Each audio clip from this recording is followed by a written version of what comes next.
Mayam Bukrumzari, Dom the Ingrid Impact News ni, I Joyshree Usham Impact News ki Manung Huna Taram Nokchari. Haukiba Nong Nini Karis Reza Yamna Leptan Churokpa Nong Namaram Weraga, Han Bada Infal to Railgi, my Torban Sekarak Padagi, Kuraigi area, the Yam Chowna, the Mini Ising Chowgi, Togdoxing Miam, the Loin Infal is district quite affected Oibama from Moiri. Kurai hai kru makong da kai gi ba du gi matang da khoina live coverage phaw chat ki bani aduna si khaktam ta bida hojik kongba turel adega iril pathorak padagi mafam manang nak pompham da leiba miam gi punsi da yam chaungna achau ba chaitheng ama thing du leiri ising je loibak thum gi badagi thabak yaw badagi imung manung da sang padagi relief center da relief camp da minus changja from logduna leiba hojik hojik mak mioi lising aniga chamnga hen na leiri aduga nungaiba afaba pau haigdra ngasi gi oina nong chubagi chang asi 2.2 millimeters khaktamak oiri adubu IMD gi report ki matung inda ngasi nungdang ngasi yamna nong akanba nong adagi thunder lightning akanba nungshit sitpagi yabagi dugma prediction yellow warning di leiri aduga hayeng su nong khara chukigani habagi report idum lei adu hojiki oina Manipur da cheliba turel ayamba flood level da magi ising je hanthaba targasu flood level da di adumak leiri aduna akhoi je yamna sectional leibagi mathau tari hogjimak fatri aduga karigumba ising je hanthakiba targasu hojik ichauna chaithing piraba imung sing mogi sanitation gi adagi mogi polam mayam ama imung manungi polam mayam sokhiba damage togiba mayam adugi dikana ning bigani habigi achaw wafam ju leiri hoji hojing ma kongba turel asomgi adugi area embankment keno tawbodagi yamna adum ichawji yamna hanthadabida miyam yam wana leinari cherak sreisda manipur da union home secretary ngarang visit tauduna Churachampur leiba relief camp anida chatuna Manipur gi irang asigi manung channa relief camp da leiba sing unakhre aduga Infal area da Infal West district ta hangba relief camp da sustatna main unakhre habagi akoina pause phangje adubu union home secretary na Manipur da lakpa si magi main pandam si internally displaced person mogi awara paying sinba aduga border fencing gi matang dani do khogi hoji hojik chathari ba flood sigi matang dadi yengsin bagi mami do leite aduna akoina sum yeng pamatam da SDRF NDRF ke personal security personnel aduga yamaru oina arambai tengol aduga pangal tem mogi volunteers singna yam katna honaduna evacuation gi process rescue gi process in nahan hawun mitagi ngasi bhawa dum lepna dum chathari moibu yamna thagat ningai ni imaiben singna aduga Manipur gi miyamna volunteers sing ngasi bu yamna thagatpa adugumba phongdok pagi pause lei aduna ngasi akoina pujarik ba topic asi flooded and forgotten who will act Yamna crisis layer status is the leptana sumaina natural disaster mamang chahi su khoina ising ichawgi yamna awaba chaithing thengnakre handak som thengnari aduga mayam sigi marakta khoi presence rules laibnina handaki ichaw zaiza khoina local MLA singna yumim da chatuna mogi awala payeng sinbagi masigi pausi ifang fangdaba aduga presence rule gi lenga asina changdana yengsinbagi mami su kaya udaba district administration singdagi official sing laktuna moigi awara payeng bidre habagi wakat adumak leiri khurai romda khabaishoi aduga wangkhai gi flood affected people ichaw nanglaba family singna pendaba nuaitaba mayama phongdokna rakli aduna hiramasida manung huna khananaba lengsin birba khoi expert panelist na han bada ke right makta lengsin biri oza a Mobi senior journalist oza butara nokchari May I thank the election biri oza Dr. Yumnam Premanada head Dept.of Law Manipur University oza Busutara Mukchari and on my extreme right election biri oza Jeetendra Ningomba president CCSK oza Busutara Mukchari oza han ba wahang ase hak oza Jeetendra Ningomba da oza direct lak chage oza dai hogdok chage oza hojiki khurai adagi wangkhai adagi atopam phamda ba flood affected victims singina hangai ba question je akhoi da mating pangbinaba karigi damakta district administration gi maike or local MLA sing lakpi dre habagi question hangai base mafam khara da MLA sing na yauna semjin bagi paus lei mayang falom da adu ayamba to pahari ba maru oina wangkhai aduga khurai rom da di lakpi dre hana moina pen ba phongdorakli base swais da masi present rule lei bana moisu adum mogi responsibilities e khara na thairabra ozai mor ka thambiu ai pumnong bu ikai kumno uchari loina loina nga sige akhoi gi khana ne ba siga mari lena na lengsin biriba tonga tonga no panel sumbusu ikai kumno uchari huji hoi gi manipur se awa gi mathangda awa ba dum lai issue mayam amgi mathangda issue mathang lai kana karamba issue no na thengna gado no na matha sanari ngai tanja sida mu sigi natural gi oiba kano ma thokchala kusina rom na akhoi miyam singse wa gi mathangda asum wa hale dare masi kari tawra phagdo no haibidi akhoi mayam polo khamine se tanja sida ikuna yamna nungai tabamna hauki batu 2024 gi july gi tang manga da akhoi gi manipur da chauba akhoi gi flat ki adoba chauba samasa ma thungna ki housing na 2025 ki jun gi tang ani kuntra ma thoi shai de kini huji nong churu kun tholi se sei tat numit ka kun gi pan gi ge ngai tare masi gi posi mamangi chahida akhoi gi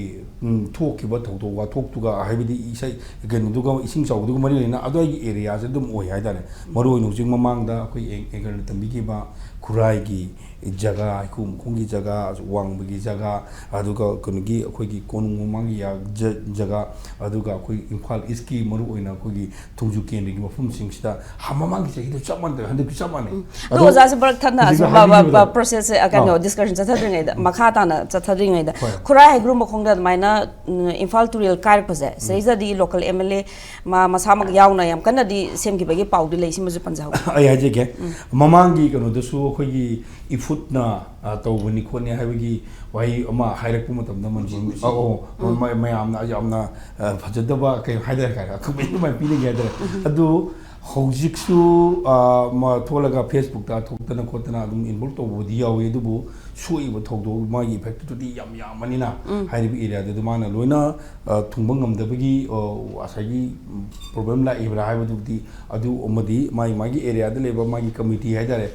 kendre gina taga lekai committee ma singduna thabuk to wat pagi ra haibigi pot ama di hanghangi tanjama adu pot to wat pagi orgadi athu matamda akhoi lebiri honorable MLA sing haidare mai affected members kanu singda adugi pawdo phawna biri kanda complaint tori haise se awabu se si tawidana na ba ai gi makai digi aduga ai khoi manipur miyang gi makai digi ai hajari mali karigumba atai mayam si tawrakan amakha walho matamda maduda tholopudu social media gi matam ni haidare khunna ba mayam sina patna bu masa dum oi adun ya lebiri gi ba kendra gi lekai gi nakhoi gi board ki haidare kai mun ko mun khangde adugi committee mayam sungduna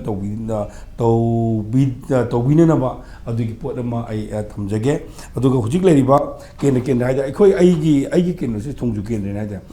thongju kendra gi area so haning maina adum tina affected oi haikare adu mafum khara da khoi gi hujik lebiriba MLA haidare man mafum khara di torban lamsang ma haidare jaga se kono che khoi gi food kono haidare yam mitar khar ki tang kono pai thamai dare kari gum tak thula su sam kari gum khara huji ori bu jaga khoi kongbu irong haidare kongbu irong ka kono gi asigi jaga sidadi hana to gi manak nak haidare asang to ne du nang hauda ba gari du changban nang hauda ba di haidare hujik si yamna kana ayam phajana saure ai khwai gi chaw bu je khoi ni na ne habi dare hujik si ai mafom ju dei lak se bna haidare ma pajana lei aduga mi si akhoi gi kajiba haidam lei adigi longwan bi hamne lei somda lokol gai lei adu ma gi ising na tumme adu da lei ba ai hangjire adu press ki mayam su mayam le hoye tare adu moi gi kano du khara hujik haibi ba do la haning ba gi adu lei olawi torban kai ba du semjin ba da mating pang tar ga su hujiki awana tar ba sing relief camp da lei ba sing moi gi maroina thakna bi sing je le mani yes adu mahai aduga yam nungai jab amana akhoi gi aina chacharu ba thengna jaba haidare ko maru da red Indian Red Cross Society gi kangbuna akhoi gi kongbu irong haibi jaga se masida talpulen moi manga ga khanbiram dana toba uchikon gi jaga da digi panthoi gi jaga da thambiram gi moine tobiram gi am nungai ba khunja sing ne nungai gi polai moi gi Indian Red Cross Society gi kambu dila ine duga ai nga sai pan ba ya hau but moi yam na chawu thudang lori emle mission lakpi di kai ai ngo ju haire ba ai angam level ai ko da ai pressure tawr ga langna bhona je gi ga ai hajarami loina na handaki lan kanu sida haidare akhoi gi ihosida aram bai tingol gi tongan ba thomi sing haidare atogi tawbi ba si yamna lebang masa ta ba ado aram bai tingol na te akhoi village voluntary force na BVF na malay hairiba kangbu sing su makoi makoi gi makom phom da leiriba mayam sing torga tongan bomphom da wangkhai da mayubum lampa hingang da singjamai da kongba da ai moi pau pibe pani aina tamjari se ada aina hanguba dagi kano da kurai haiku makong mayang pal konung mamang sekun ayang pali padana tawai moju ade arambai tingol gi pajan dawi adagi aina miyam da ngasi tamjaning ba mana ekhoi gi ngasi si kanogi ekhoi soibum laikai gi meri leira khaina adu digi nipi ma masalu mun pi ma leidi leba ma thodi thogdrawa adu aramai tingol kano na ekhoi gi Indian Red Cross Society kanguna ma ji piriga mayum da thambiram gi habigi information lei adu tonga da chana bi thakna bi mayam ma adiga mana kokomi gi adare kokomi gi ekhoi gi relief team lei hari kokomi gi relief team na ngarang na hadi hor kana tonga da gi essential oiba item sai dare chana na thangna na ba adigi lei bi da sisina na fooding loading khara dum patana mateng pange hujung muksu ekhoi gi kong gi area da dana kem hang dana mayam ma da gi laisam laikai gi ning to kono gi ning thobung laikai digi seko kono gi ekhoi gi muri bi adai ba patana mateng pang bagi pot am lei sina ekhoi na pang mani asai aingoda hambirek poduna kai guna da leibiri ba president rule no oibra leibo mam sing je puning sing chang da bra hai ba leibodu puning ji makhoi si ekhoi na ai gi mote ai gi na kong ai sinji de gi ya kada haining da ba do haining da bai se haining de hai ji kai gi na hai go ju ikang kana de pot am leibodu ne ba ekhoi na pami di myam na pami bi khudim da lai na te loi na mangti ngamdra ka su kitang pelan ba potu mundi adu pami adu bu mamangi posida mamang du thokiba jaga area du de almost dum toy ka asai ka thokibra nadraga admi yani ani to biri ba hai purama ado mathangi la khujupudi sahi ani thanga 2024 su 25 su hai area se yam kan effective oirabani na 2026 jol pudi nga si de gi makeup thokbiraga si gi area se to hon su ya de ha bu poche dum thambiro atop su atop lebiri ka atra aduna lebiri ba email lebiri ba akoi conversation jina ko gi president rule gi wa piro among gi wa piro to hum to to bi ha adu social media da akoi gi kyang ba gi adu honorable email na le yom pak pai dina ko na akhum tawi ko le adu ma to toksina badina oira local area development fund dagi khara kaithoaga minor relief measures adum aina masi government na tawge ni khalagadi aidi tawungam dabalite ne khale oithu hai de pot mayam oithu hai tare do makoina tawning tawdiribra aduga tawro yauna tawdiribra hai dumdi akoina haibu ngamdre adu bo akoina miyam na pam manipur miyam na pam di na khoi gi vote ki no khoi gi BJP ki congress ki CPI gi natte akoi nungai halo hai bane akoi nungai halo akoi nungai halo akoi bo tangdu leita bo pibom mom olu hai bane adugi tangdu leita bo pibom mom olu hai basida kana Pierre गदी तंदु लेता अब ओहेला के high की मतंग सिदने कोई impact TV दा IS TV दा SK TV दा तोंगा platform दा अखंग अहि मयाम सिंगसिना हाई से मसिना हंदक्ति अखोई किदंग मखल खंधार गायतरे कदम मम्मी बु थागलगा हेन फबो ओइगदेगे हेन कनोगी अखोई प्लेटोना ओला जुयावरी प्लेटोना हारे ममोली कनाना लेवाक सिंगा कदेगे इना कया कुनबा लाई लासु हाइबो मी अमनागा लेवाक गागदे कसु ओइबियारो अदुगी यामना लाइरबा अदु काइ खंग mi mana lebang aku su obe roi kai hai ko ani moksi kana lebang ke ha ke de lai ka hai bu so awa ba khang ba lai hai de bu so awa ba khang ma tra adi ina khun bu awa khong ba lai bu awa ba khong ba adu mo middle man na lebak singa ka de ni kai na plato na hai ram bu su de mosi adum sum ba ne kale da adu hu ji prithvi de khwai de ki sakhut ba prithvi ki economy da any scientific de khwai chawli sinagi hu ji le president ji ma si ayam middle class ki imung da lai ban hai da lai bu su nati adu ka yam na akho ina इमुंग दिसनते मान पारे खान फरिया जे सुमाइना पृथ्वी की चक्कर बले बाक अदुम सी Vladimir Putin मोको हाइदारे सुमाइन तवे अलमाइ तौदना अफबा कनाबु तंदु लेतानबा मियाबु तंदु लेताबा हनबा pot अमु ओरकना बखोर मदमना करी मथौ तागे दे तागदे हाइबसे मसी मियाम खनबियो अदुगा कोई लेबिरिबो ऑनरेबल एमएलए मयाम सिंसिनसु मखोइना ngang si kari ne koina su am to kari pe de bono ne kari asoi be le bono ne haibagi wakal khantharaga tawbiram dragadi tawbiyo haiba tawbiragadi hen tawbiro kana na ba de adu sumaina ai ham sumai tamji Thank you so much, Oza. Mathangi wanga se Oza Dr. Premanada lak chege. Oza hozik smaina natural calamity lak matamda magi natural disasters e magi relief measures magi mayam je Union Home Ministry gi makha da leibni na aduga hoige hoji ising ki chaw leina Manipur khaktan te notice ade mafum ayamba da Sikkim da ju misi minas myam thokre aduna smile leina Union Home Secretary smile laklum le adu hoji ki flood ki issue da direct address to bagi mami se ta da aduna disaster relief sikum di logi makha matung inna kamaina leibagi masi karma department kama ministry na smile to hum thoi or kamain leibagi films sigisi akhoi si India gi oina di nahawai di law si leram de ko hojikti the Disaster Management Act 2005 me lai se sida loi lakadoi ana act yaujare aduna hoje akoina maru oise akoida sigi action su yaroi law mayam laini ko aduga flood tho kanda law to apply to moti thok tuna da hana tawdong ne boko aduda akoina akoi sida bab tana dom lai di ai maming matha panjero yam kan su ai khangjade MLA gumba de hana mantri gumba tholaga akoi kai kaino isinga sitpa ga yawbra adudaga pen thok tana ga leireba adudaga mayam se pen na dana ai khada aduna ti moi thabak se flood to hana mitigate to do ne lak tinga da preparation to do ni plan to do adu haijarake adu singdu to do ni tholaga mi siraga mi sibu khulaga do do ri wari boba flood ising da ga ising du thok tana ba paisa ga pire ne aina thigat pada si central government scheme ga leirame ne yam chaun paisa tha dai ne kadai chakre ko hangbai ai adu da general mi singdu criminal misappropriation property PBI adu hauji anoba lom la anoba na tayari bani Manipur da kya chana de Manipur gi law ni ko Manipur ahan mani sigi law pass to se Manipur Public Servant Personal Liability Act mona seran toran to sing je masa de loi khongar pe ya doi ni paisa hauji 2006 ki Manipur Public Servant Personal Liability Act 2006 siga ji palaga paisa ga di lokhot pam change ba ko natraga di bera la ni aina haijabada law si kharlei flood ki sidi isinga ising di law ngai pote do nadra dal long taw yum mai te karo kya mangi hong property mayam mi mayam mafam relief camp mayam le yam Mobi hon thambe relief camp kai yam kanna khangjade ai 2500 hel nungai to phongdok seri mayam relief camp kai lai biri ba si se ado akoina aham da ne do se flood ki si kwai gi maru be se akoina sum thika pada phangi si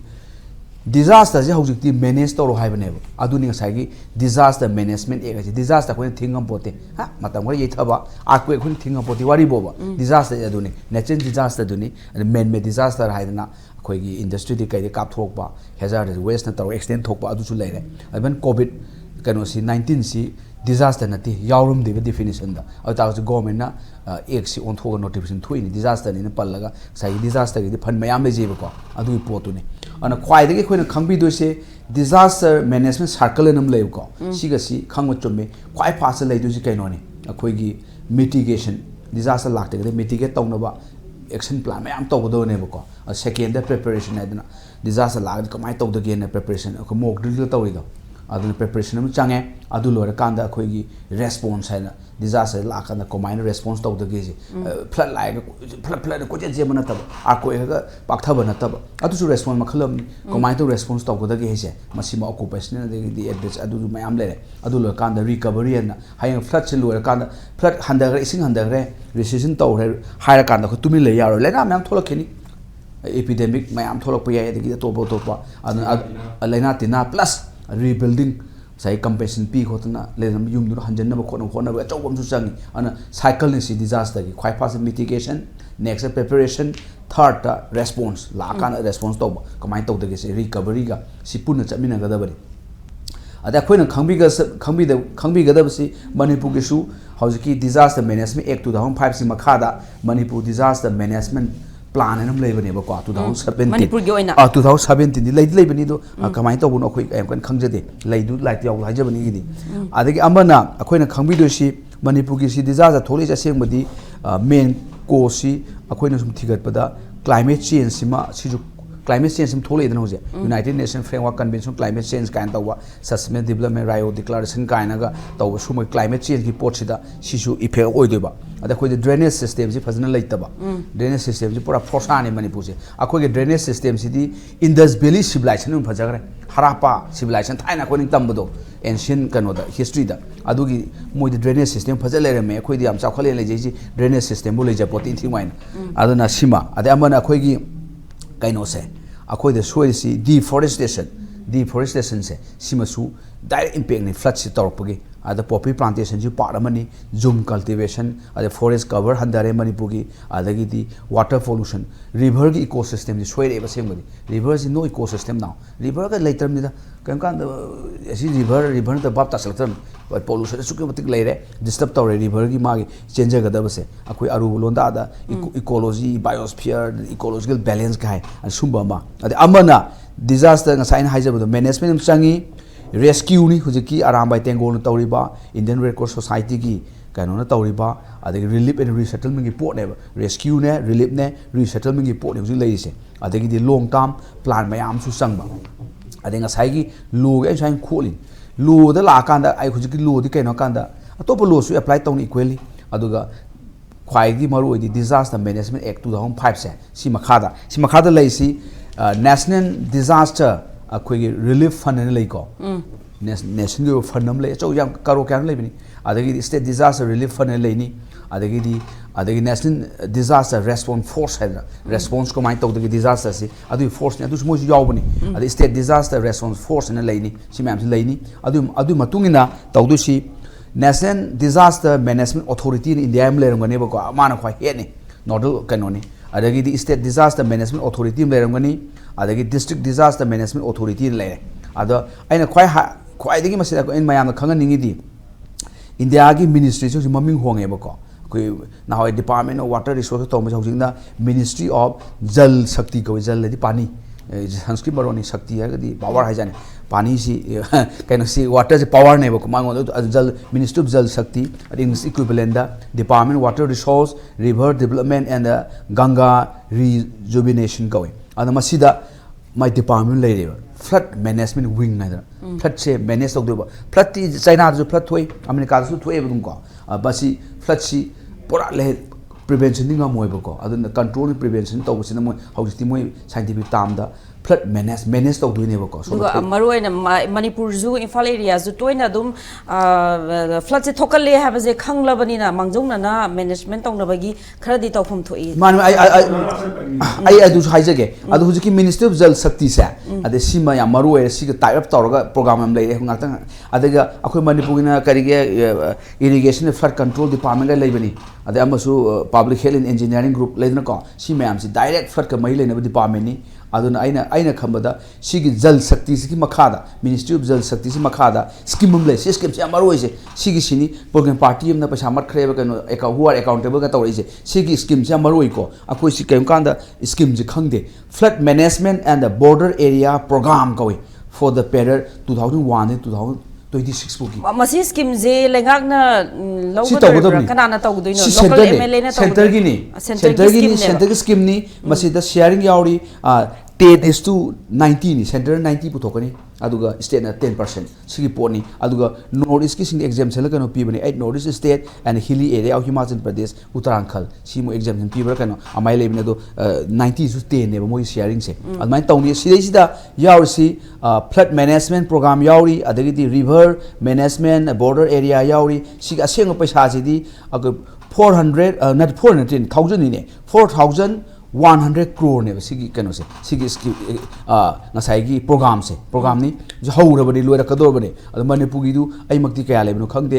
khaba da thengna badi 460 crore ni adu kai chakre kai naga amai tawna bro kan toy ba khade oiram bani sai da phone de bai sai da oi bani kaino mayam si 410 si divided by 8 natraga 9 to budum tai ba sai se du 500 ana sigi portion aduna sigi flood management and the border area program se amaru ba ministry of jal shakti gi makhara tawbani aduga masida yaursi preparation management control adi long term plan short term plan am yauri ba ko aduma ade hojinga sai gi da khayaptang sanjin jaraga aina haining se akhoi se flood se hoji kaino oire quite fast akhoi se calendar oire calendar program go flood se mamang su ayama khanaba yauki madu june gi tang kun tha mali mamang sai gi adai su flood loirak pura haurak pura kanum tawgi ba ko adai ne su phagi to ne mathang sai de swai tawraga di pharta ni calendar program ai do tang june gi tang nga se world environment day amai to Manipur si akoi flood man nai dana ko me go ba june go swai je flood man na calendar da khot pa yara ni kai no sai gi tawri sai gi tawra ni sumai him tawraga di ne Manipur gi topography si yengbiu akoi di chinglor mapan na question ba adu maya ai si da kano akoi gi kano keno saraga tam si leibani adun ain khambada sigi phat leire da hojiki free movement su yadre sat pa su yadong to ising jawre ma chingta ka khaloni ko kin nongmen ka thar gani na ra aina khambada akoi sigi condition leire ga di next after 10 year de koi tam da tai mi gai ngaol ani masi keno ni biology ki theory evolution ni automatic adapt to ko si nga tangkhai mi tangkhai leidana ko olak pa changje sang wange kai no bo ko si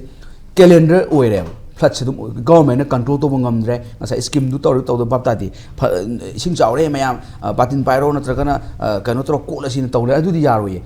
chawre ngai da adu supreme court na haibum le masi jam phaja jani supreme court na haibu se pa bu phaini mayam se constitution pa do gi laina ma ka na re bo ji supreme court na case afau buni flood ki matang direct pi lak supreme court ki case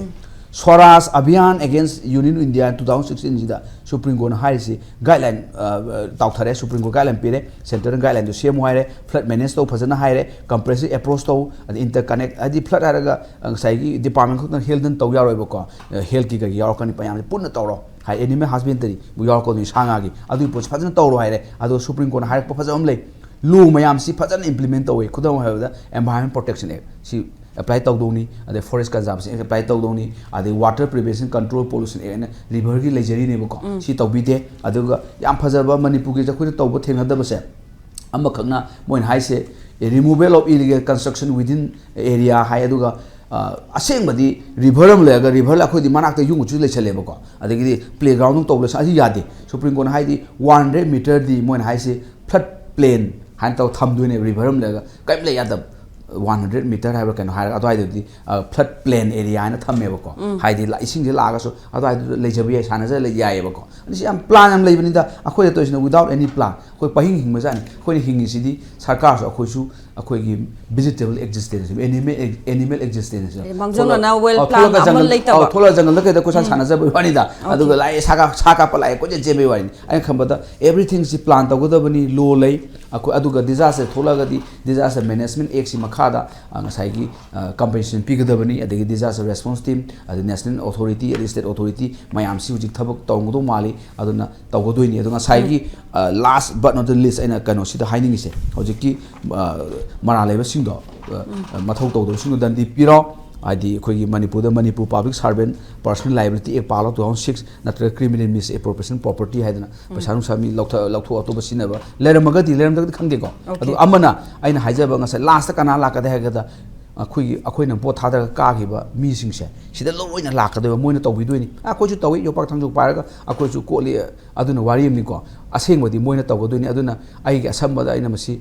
haijerise akhoi na khangadaba se mi dang khanawte hut yagodabne akhoi mi hut ne bako they are representative us ni aduna akhoi na board khanma matam da mi dang khanbi ganu hut chu jawbiu aduna mi hut adi mi plus hut haibane ba aduna mi su oiba hut su oiba ya ba akhoi representative oiba ya ba kakak law le na ko khanbiu natraga de akhoi si farak ta ne bako sing jawre haraga lao kalu rasine mantri na ta MLA tholaga khudai takhalaga kaino khari auctionaga mayam du da adu mayam su pen thokna ya phaini na chaladi yaro haibako tawgodaba di sing jawdngai da hana mitigating factor preparation to go down adum duna lu holame sing jawra kanda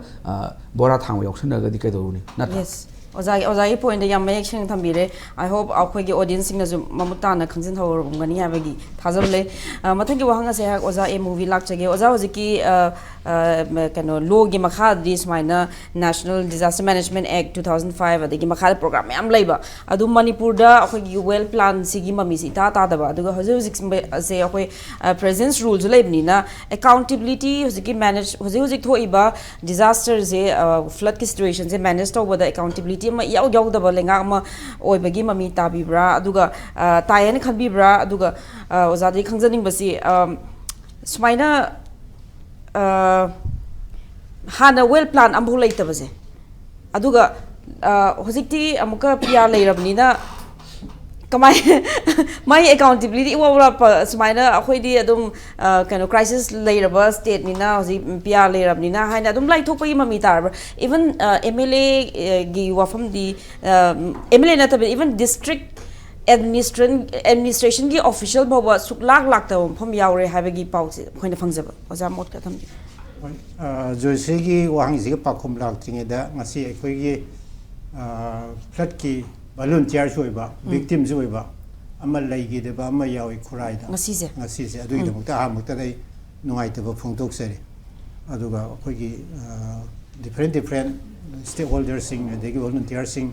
government gi authorities sing adegi nogumba lawin kumba volunteer right mayam amana mating pangdara hoji kharabati relief kharadi leiri hai tare ko hoi ising jo handari hai re aduga hoji hoji si relief camps ni phum mari suraba male government na hangi se hoi private sing tegi mayam pullaga khare halam gado male aduga isau sina yumji lising ahung da satu khare na suale hai matu chap chap report hoji makti laitriba male bhamna saraga khara local area de khara panglo lor ga to borngani aduga ta sengna yam sathina sokpana yum chani pan ga mar furom sore hai aduga joyshin sa tabi gi ba mi lising ani changma rom relief camp sing da laire hai aduga mi lising tarama palom de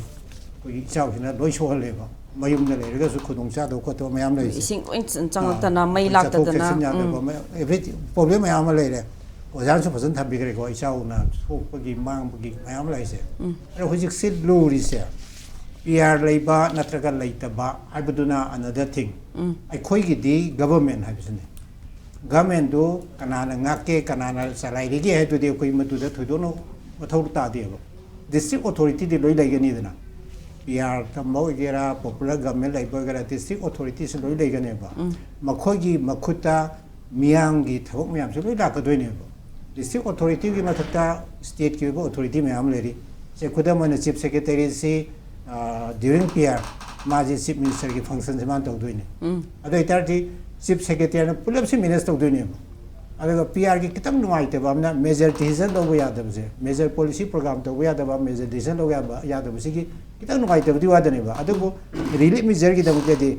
honorable prime minister na assam gi adigi meghalaya gi aduga manipur gi governor ani du gi na chief minister sing ta maximum koi mateng bang ne na ngasimang information telephone da hai ga dra kai no information pi hai gi report so tum lai ba ana lai di ojana thamadi am clear bu doi ko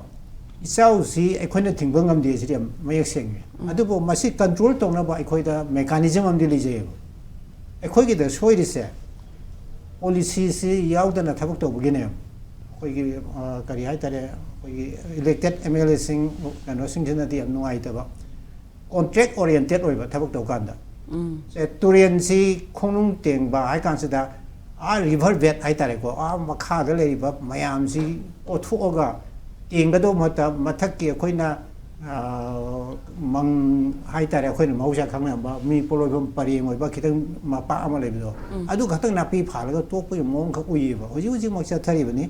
aru isau do ting da koi dri handa ki april gi doram da dai da aina environment director gi ka da farming da kanaguma contractor singa yam nangna thabu tongina ba ga am nai hai ba noina turen khongwan semi ji ising na hanjela kan kharthu lo selo na tamosi ekhoi na pai dre atopa contractor mana pai department gi mark su coordination ji what pagi adu dia every department ni se lami ko la sal warga tok tok pa leitre bari adegi kano toro electric post kano gi oyar makha da u thaba miyam loi haina po de city ano ba mu ne na du su yare ki khoya thong area da zu ji mamang che hi da ising yam chawnu thungi badagi magi culvert sem hoji population dri adune akhoi de lai se culvert ama culvert ai si uku ni acho bu pu na te da aduma da tha ani ohum changaga di manipur gumba imphal gumba yam pikpa adegi lambi diversion irei le tam phom de kayam khudong charamoi de ge je ana si tangai phadana se khoi somna kan pauna bazar pareng degi thangal bazar pareng degi kano satpa matam si da one we su le shalabni na satpa khudong chadam DM college manung DM university manung phawraga kano gi da lairem bigi nakan da thoga chalo satoi ne ba madusu moi college ki campus na disturb to ne disturb to re na things and lem ana sigi si khoi gi kari ai tare blog saraga hadar ga semba khoi ne suna wai suggestion am to jagram ne mi gi lebak sin yam to uku ma da tham chang ma thani chang ma je arth leite wan do yaw de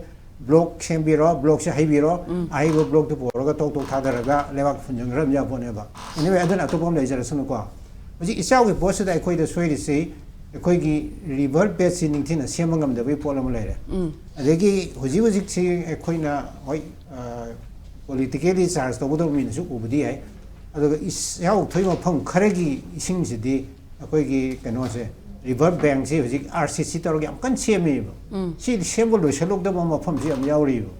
ꯁꯦꯝꯕꯗꯤ ꯍꯧꯔꯒ ꯂꯣꯏꯁꯤꯟꯗꯅ ꯂꯩꯕ ꯑꯗꯨꯅ ꯐꯖꯅ ꯃꯣꯏꯁꯨ ꯂꯩꯕꯥꯛ ꯍꯥꯞꯆꯤꯟꯕ ꯅꯪꯍꯧꯗꯕ ꯑꯗꯒꯤ ꯃꯔꯦꯞ ꯌꯧꯗꯕ ꯑꯗꯨꯒꯨꯝꯕ ꯃꯌꯥꯝ ꯑꯃ ꯌꯥꯎꯕꯅꯦꯕ ꯁꯤ ꯑꯩꯈꯣꯏꯅ ꯚꯤꯗꯤꯑꯣꯗ ꯌꯦꯡꯀꯥꯟꯁꯤꯗ ꯃꯌꯥꯝꯅ ꯊꯥꯒꯠꯅꯔꯒ ꯌꯦꯡꯀꯥꯟꯗ RCCꯒꯤ ꯌꯣꯠ ꯍꯦꯟꯒꯠꯂꯛꯄꯗꯨꯗ ꯐꯔꯣ ꯉꯥꯛꯄꯒꯁꯨ ꯑꯗꯨꯝ ꯌꯥꯎꯕꯅꯦꯕ ꯑꯗꯨꯏꯗꯤ ꯊꯕꯛꯇꯨ 이ꯟꯀꯝꯄ꯭ꯂꯤꯠ ꯑꯣꯏ ꯍꯥꯏꯕꯒꯤꯅꯦꯕ ꯑꯗꯨꯅ ꯁꯤꯒꯨꯝꯕ ꯃꯌꯥꯝꯁꯦ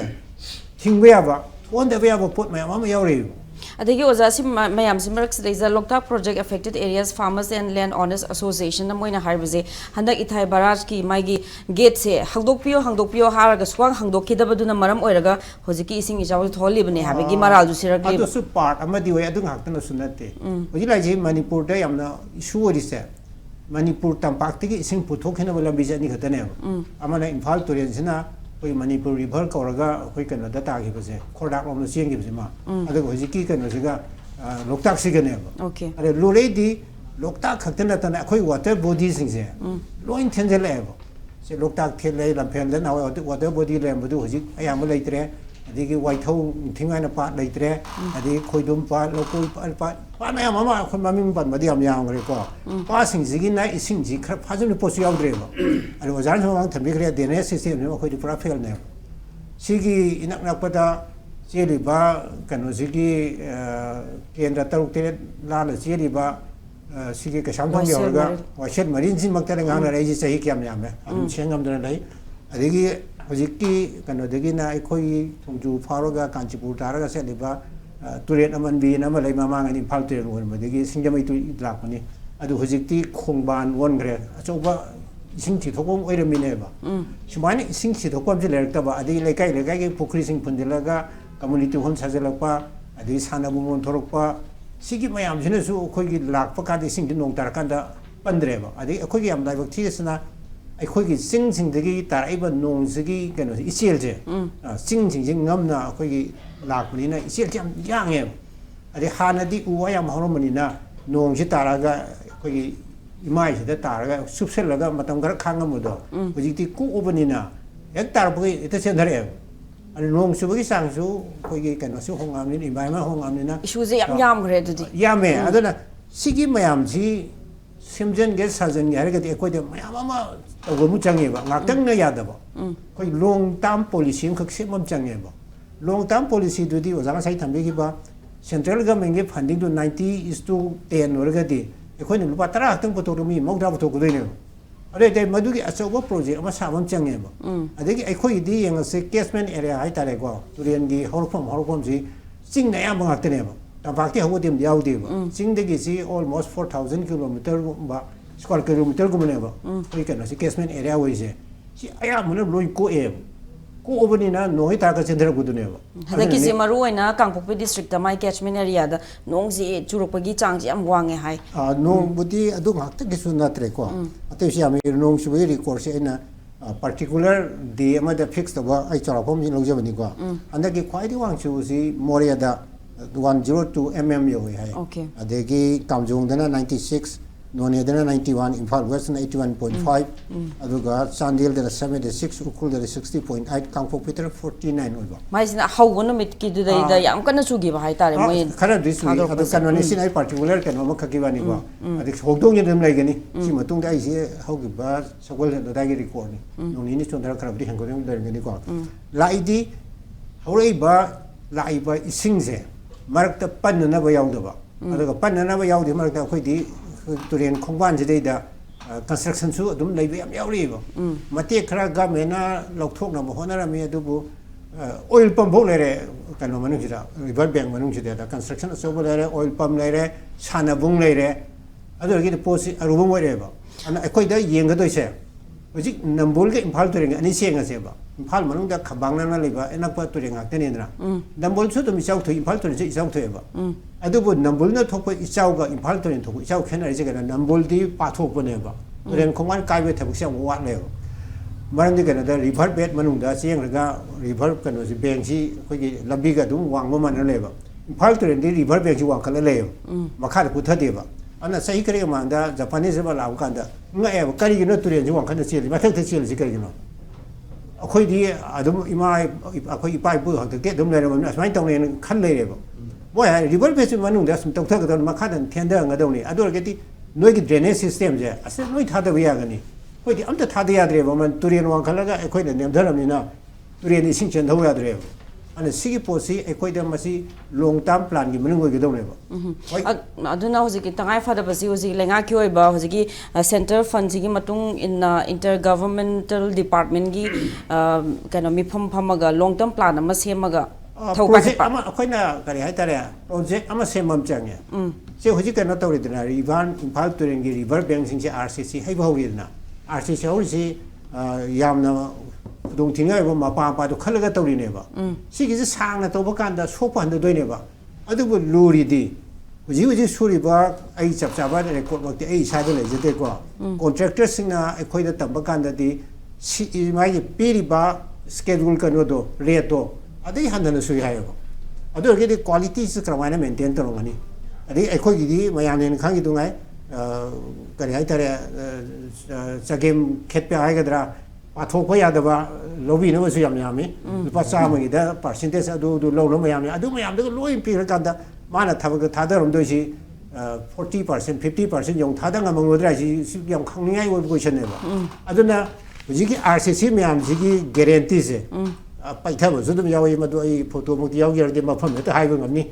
ꯍꯩꯕ ꯀꯨꯏꯗ꯭ꯔꯤꯕ ꯆꯍꯤ 1 ꯃꯈꯥꯏ 2ꯗ ꯉꯥꯏꯔꯤꯕ ꯄꯩꯕ ꯌꯥꯎꯔꯕꯅꯦꯕ ꯂꯥꯏꯕꯛ ꯐꯕꯗꯤ ꯄꯩꯕ ꯇꯨꯔꯦꯜꯂꯣꯝ ꯄꯩꯊꯕꯅꯤ ꯑꯗꯨ ꯀꯥꯏꯅꯅꯤꯡꯉꯥꯏ ꯑꯣꯏ ꯁꯥꯕ ꯂꯣꯏꯕꯗ ꯉꯥꯏꯔꯤꯕ ꯑꯣꯐꯤꯁꯤꯌꯦꯜ ꯁꯪꯒꯥꯗ꯭ꯔꯤꯕ ꯑꯗꯨꯒ ꯀꯩꯅꯣ ꯑꯣꯏꯅꯗꯤ ꯑꯟꯐꯣꯔꯃꯦꯜꯂꯤ ꯍꯥꯏꯒꯗ꯭ꯔꯥ ꯑꯟꯑꯣꯐꯤꯁꯤꯌꯦꯜꯂꯤ ꯁꯪꯒꯥꯔꯒ ꯃꯌꯥꯝ ꯂꯥꯟꯅꯔꯕ ꯊꯣꯡ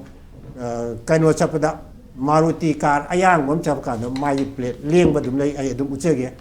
ꯁꯤꯒꯤ ꯀꯩꯅꯣꯅꯦꯕ ꯁꯤꯒꯤ ꯑꯦꯔꯤꯌꯥꯁꯤꯗ ꯁꯤꯒꯤ ꯂꯝꯗꯝꯁꯤꯗ ꯂꯩꯕꯅꯤꯅ ꯑꯩꯈꯣꯏꯒꯤ ꯄꯣꯠꯁꯤꯡꯁꯤ ꯀ꯭ꯋꯥꯂꯤꯇꯤ ꯄꯣꯠꯁꯤꯗꯤ ꯂꯣꯏ ꯍꯟꯊꯩꯑꯕ ꯀ꯭ꯋꯥꯂꯤꯇꯤ ꯍꯟꯊꯔꯕꯅꯤꯅ ꯔꯤꯚꯔ ꯕꯦꯡꯁꯤ ꯀꯥꯏꯗꯅꯕ ꯍꯣꯠꯅꯔꯤꯕ RCCꯗꯨ ꯍꯌꯦꯡ ꯆꯍꯤ 1 2 ꯂꯩꯔꯒ ꯀꯥꯏꯔꯛꯀꯅꯤ ꯍꯥꯟꯅ ꯆꯟꯕ ꯈꯔꯁꯨ ꯍꯧꯖꯤꯛ ꯑꯩꯈꯣꯏꯒꯤ ꯀꯔꯤ ꯍꯥꯏꯇꯥꯔꯦ ꯕꯤꯂꯥꯃꯇꯤꯗꯨ ꯄꯥꯏꯕꯗ ꯁꯨꯃꯥꯏꯅ ꯄ꯭ꯔꯣꯕ꯭ꯂꯦꯝ ꯀꯥꯏꯕꯁꯨ ꯑꯦꯀꯥꯎꯟꯇꯦꯕꯤꯂꯤꯇꯤꯁꯦ ꯂꯩꯉꯥꯛ ꯈꯛ ꯅꯠꯇꯕꯤꯗ ꯄ꯭ꯔꯖꯥꯁꯨ ꯌꯥꯎꯔꯤꯕ ꯃꯔꯝꯗꯤ ꯀꯩꯅꯣꯗ ꯑꯩꯈꯣꯏ ꯄ꯭ꯔꯖꯥꯁꯤ ꯐꯠꯇꯗꯅ ꯄꯪꯗꯅ ꯈꯪꯗꯗꯅ ꯑꯣꯖꯥꯅ ꯉꯁꯥꯏ ꯃꯤ ꯈꯟꯕꯗ ꯃꯤꯍꯨꯠ ꯑꯣꯏꯍꯟꯕꯤꯌꯨꯗꯣ ꯑꯩꯈꯣꯏꯒꯤ ꯃꯍꯨꯠ ꯑꯣꯏꯕ ꯌꯥꯕ ꯃꯤꯗꯨ ꯊꯥꯗ꯭ꯔꯦꯕ ꯃꯤꯗꯪ ꯈꯜꯂ ꯊꯥꯈ꯭ꯔꯦꯕ ꯑꯩꯈꯣꯏꯗꯒꯤ ꯃꯤ ꯑꯃꯈꯛ ꯊꯥꯗꯣꯛꯈꯤꯕꯅꯦꯕ ꯑꯗꯨꯒ ꯑꯩꯈꯣꯏ ꯃꯍꯨꯠ ꯁꯤꯟꯕꯗꯤ ꯉꯝꯗ꯭ꯔꯦꯕ ꯃꯍꯨꯠ ꯁꯤꯟꯕꯗꯨ ꯉꯝꯗ꯭ꯔꯕꯅꯤ나 ꯃꯥꯒꯤ ꯈꯛꯇꯒꯤ ꯇꯧꯔꯦꯕ ꯃꯥ ꯈꯛꯇꯤ ꯇꯧꯔꯀꯥꯟꯗꯗꯤ ꯑꯩꯈꯣꯏ ꯂꯩꯕꯥꯛꯀꯤ ꯑꯣꯏꯅ ꯌꯦꯡꯀꯥꯟꯗꯗꯤ ꯇꯣꯇꯦꯂꯤ ꯁꯣꯛꯃꯤꯟꯅꯔꯦꯕ ꯁꯣꯛꯃꯤꯟꯅꯔꯀꯥꯟꯗ ꯀꯩꯗꯧꯏ ꯍꯧꯖꯤꯛ ꯃꯔꯨꯑꯣꯏꯅ ꯑꯩꯈꯣꯏ ꯖꯤꯇꯦꯟꯗ꯭ꯔ ꯑꯣꯏꯅ ꯂꯩꯔꯤꯕ ꯑꯦꯔꯤꯌꯥ ꯏꯝꯐꯥꯜ ꯏꯁꯀꯤ ꯁꯔꯨꯛꯁꯦ ꯑꯩꯁꯨ ꯏꯝꯐꯥꯜ ꯏꯁ ꯑꯣꯏꯖꯔꯒꯁꯨ ꯏꯝꯐꯥꯜ ꯇꯨꯔꯦꯜꯒꯤ ꯅꯣꯡꯆꯨꯞꯇ ꯂꯩꯕꯅꯤꯅ ꯑꯩꯈꯣꯏꯒꯤꯗꯤ ꯄ꯭ꯔꯣꯕ꯭ꯂꯦꯝ ꯍꯟꯊꯩꯌꯦꯕ ꯇꯨꯔꯦꯟ ꯀꯥꯔꯒꯁꯨ ꯋꯤꯛ ꯑꯃ ꯐꯥꯅ ꯑꯃꯨꯛꯇ ꯊꯨꯝꯗꯦꯕ ꯆꯤꯊꯕꯝ ꯌꯥꯝ ꯂꯩꯕ ꯏꯝꯐꯥꯜ ꯏꯁꯀꯤ ꯁꯔꯨꯛ ꯏꯝꯐꯥꯜ ꯇꯨꯔꯦꯜꯒꯤ ꯅꯣꯡꯄꯣꯛꯇ ꯂꯩꯕꯁꯦ ꯁꯤꯗꯤ ꯆꯤꯊꯕꯝ ꯂꯩꯇꯦꯕ ꯆꯤꯊꯕꯝ ꯂꯩꯇ꯭ꯔꯕꯅꯤꯅ ꯁꯤ ꯄꯥꯠ ꯅꯨꯡ ꯈꯔ ꯂꯩꯔꯃꯁꯨ ꯂꯣꯏ ꯐꯨꯟꯖꯟꯈ꯭ꯔꯦ ꯏꯝꯐꯥꯜ ꯏꯁꯀꯤ ꯁꯔꯨꯛꯇ ꯑꯗꯣ ꯆꯤꯊꯕꯝ ꯂꯩꯇ꯭ꯔꯕꯅꯤꯅ ꯀꯣꯝꯕꯁꯨ ꯏꯔꯤꯜꯁꯨ ꯏꯝꯐꯥꯜꯁꯨ ꯑꯁꯤꯗ ꯂꯣꯏꯅ ꯀꯥꯏꯁꯜꯂꯛꯑꯕꯅꯤꯅ ꯑꯁꯤꯁꯤ ꯊꯥ ꯃꯈꯥꯏ ꯑꯃ ꯍꯦꯟꯅ ꯏꯔꯤꯗꯅ ꯂꯩꯒꯅꯦꯕ ꯑꯗꯨ ꯑꯣꯏꯇꯥꯔꯗꯤ ꯑꯁꯤꯅ ꯏꯁꯤꯡ ꯍꯟꯊꯔꯛꯄ ꯃꯇꯝꯗ ꯊꯣꯛꯂꯛꯀꯗꯕ ꯄ꯭ꯔꯣꯕ꯭ꯂꯦꯝ ꯃꯌꯥꯝꯗꯣ ꯍꯦꯜꯊꯇꯒꯤ ꯇ꯭ꯔꯥꯟꯁꯄꯣꯔꯇꯦꯁꯟꯗꯒꯤ ꯀꯝꯃꯨꯅꯤꯀꯦꯁꯟꯗꯒꯤ ꯑꯗꯒꯤ ꯀꯩꯅꯣꯒꯤ ꯆꯥꯅ ꯊꯛꯅꯕꯒꯤ ꯀꯔꯤꯒꯤ ꯑꯦꯚ꯭ꯔꯤꯊꯤꯡꯁꯦ ꯂꯣꯏꯅꯃꯛ ꯀꯩꯅꯣ ꯇꯧꯔꯦ ꯖꯦꯅꯤꯝꯁ ꯍꯣꯁꯄꯤꯇꯥꯜꯁꯨ ꯍꯧꯖꯤꯛ ꯑꯗꯨꯝ ꯅꯍꯥꯟ ꯇꯥꯎꯗꯅ ꯅꯣꯏꯗ ꯊꯤꯡꯖꯤꯟꯈ꯭ꯔꯦ ꯏꯁꯄꯤꯁꯦꯜ ꯁꯣ ꯎꯠꯂꯒ ꯇꯧꯔꯛꯏꯗꯨꯅꯦꯕ ꯁꯤꯒꯤ ꯄꯣꯠ ꯃꯌꯥꯝꯁꯤ ꯏꯝꯐꯥꯜ ꯏꯁꯀꯤ ꯑꯣꯏꯅ ꯏꯁꯄꯤꯁꯤꯌꯦꯜꯂꯤ ꯋꯦꯁꯀꯤꯗꯤ ꯊꯨꯝꯕ ꯑꯗꯨꯅ ꯏꯆꯥ ꯑꯣꯏꯗ꯭ꯔ ꯃꯌꯥꯝꯁꯤꯅꯤ ꯀꯩꯅꯣ ꯂꯩ ꯊꯨꯅ ꯀꯪꯈꯤꯕꯅꯤꯅ ꯄ꯭ꯔꯣꯕ꯭ꯂꯦꯝ ꯍꯟꯊꯩ ꯏꯝꯐꯥꯜ ꯏꯁꯀꯤꯗꯤ ꯏꯁꯄꯤꯁꯦꯜ ꯄ꯭ꯂꯥꯟ ꯑꯃ ꯇꯧꯕ ꯑꯃ ꯆꯪꯉꯦꯕ ꯇꯨꯔꯦꯟꯁꯤꯅ ꯍꯟꯊꯔꯀꯥꯟꯗ ꯇꯨꯔꯦꯟꯗ ꯏꯁꯤꯡ ꯍꯟꯊꯈꯤꯗꯣꯏꯅꯦꯕ ꯇꯨꯔꯦꯟꯁꯨ ꯏꯝꯐꯥꯜ ꯇꯨꯔꯦꯟꯗꯤ ꯍꯧꯖꯤꯛ ꯅꯤꯌꯔ ꯑꯦꯟड ꯑꯕꯞ ꯑꯩꯈꯣꯏ ꯗꯦꯟꯖꯔ ꯂꯦꯚꯦꯜ ꯂꯩꯔꯤꯕ ꯅꯝꯕꯨꯜꯕꯨꯗꯤ ꯐ꯭ꯂꯗꯤꯡ ꯂꯦꯚꯦꯜꯗ ꯑꯗꯨꯃꯛ ꯂꯩꯔꯤ ꯍꯧꯖꯤꯛ ꯄꯨꯡ 2 ꯐꯥꯎꯕꯒꯤ ꯔꯤꯄꯣꯔꯠꯇ ꯑꯗꯨꯅ ꯏꯝꯐꯥꯜꯒꯤꯗꯤ ꯏꯁꯤꯡ ꯋꯥꯡꯉꯤꯕꯅꯤꯅ ꯑꯁꯤꯗ ꯍꯟꯖꯤꯟꯕꯒꯤ ꯄꯣꯠꯁꯤꯗꯤ ꯍꯧꯖꯤꯛ ꯂꯩꯇ꯭ꯔꯤꯕ ꯑꯗꯨ ꯑꯣꯏꯇꯥꯔꯗꯤ ꯑꯁꯤꯗ ꯍꯟꯖꯤꯟꯕ ꯉꯥꯏꯕ ꯀꯥꯟꯗ ꯑꯦꯠ ꯂꯤꯁ 3-4 days ꯆꯪꯒꯅꯦꯕ 3-4 daysꯗ ꯏꯁꯤꯡ ꯍꯟꯊꯔꯀꯥꯟꯗ ꯀꯨꯝꯊꯔꯛꯀꯗꯣꯏꯅꯦꯕ ꯑꯗꯨ ꯃꯌꯥꯝꯗ ꯑꯃꯨꯛ ꯂꯥꯛꯀꯥꯟꯗꯗꯤ ꯑꯦꯠ ꯂꯤꯁ 10-15 days ꯑꯗꯨꯝ ꯆꯪꯒꯅꯦꯕ ꯑꯗꯨꯅ ꯃꯗꯨꯒꯤ ꯄꯣꯠꯁꯤꯡꯗꯨ ꯇꯧꯗꯅꯕ ꯄꯣꯂꯤꯁꯤ ꯄ꯭ꯂꯥꯅꯤꯡ ꯑꯃꯈꯛ ꯆꯪꯉꯦꯕ ꯑꯗꯨ ꯄꯣꯂꯤꯁꯤ ꯄ꯭ꯂꯥꯅꯤꯡꯗꯨ ꯁꯦꯟꯇꯔꯅ ꯄꯩꯁꯥ ꯄꯤꯒꯗꯕꯅꯤ ꯁꯦꯟꯇꯔꯒꯤꯗꯤ ꯄꯩꯁꯥ ꯋꯥꯠꯇꯦꯕ ꯑꯩꯈꯣꯏꯅ ꯁꯤꯖꯤꯟꯅꯕ ꯍꯩꯇꯗꯅ ꯄꯩꯁꯥ ꯐꯪꯗꯕꯩ ꯋꯥꯅꯦꯕ ꯑꯩꯈꯣꯏꯗꯤ 10%ꯁꯨ ꯄꯨꯊꯣꯛꯄꯁꯨ ꯍꯩꯇꯦ